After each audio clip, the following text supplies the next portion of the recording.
One topic that's hit the news a lot in the Catholic Church, with the Catholic Church, has been in regard to contraception and birth control. So I kind of wanted to touch base on it and give an overall, almost like a common sense perspective from a biblical standing. When we look at our lives, God asks us to just like trust Him with everything. And one of those things, I mean, in the Old Testament, when He first created man and wife, man and woman, He told us to go forward and bear fruit and procreate. And so when we look at marriage and we look at sex and we look at bearing children,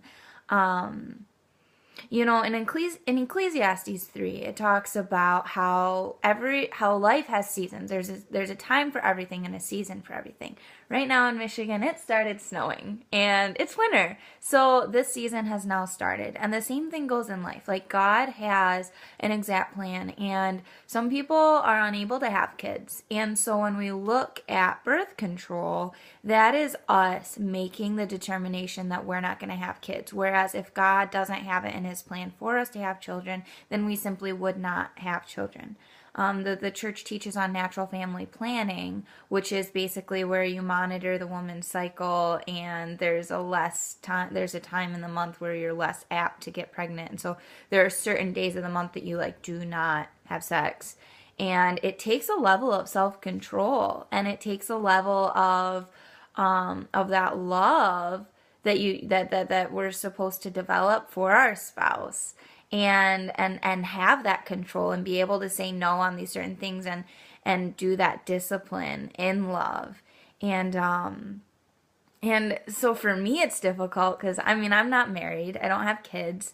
But it's like, well, I have things I want to experience with my husband before I have kids. And, I want to be able to just take birth control or, use contraception just to be able to have that. But it's a selfish act almost. And it's taking it and saying, God, I don't trust you, and I don't trust that you're going to do with my life what you please. For all I know, if I go off and travel or do whatever and I end up getting pregnant while I'm there, then that would be God's plan for my life, and that would be God's plan for my child.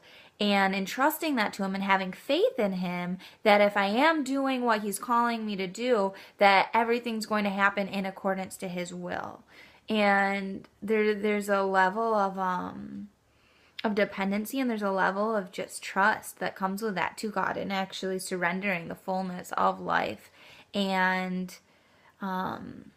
not making that decision on our own, saying, okay, well, I don't want to have kids, so I'm not going to. For all we know, I don't know, you could have the next Einstein and the birth control prevented it. So it's more of just a surrender and a trust, and just saying, God, do with my life as you please. And I'm willing to take whatever steps and whatever measures. I mean, the Catholic Church teaches, if you're socially, your economic status and this and that, but it's still taught through natural family planning just to be careful, and to be, it's really that fruit of the Spirit of self-discipline when that fullness comes forward. So, birth control, contraception is kind of a touchy subject, which leads into everything else. They were saying when birth control came forward, back, 50 years ago, the real revolutionary times of it, they were saying, well, this is going to bring forward abortion, and this is going to bring forward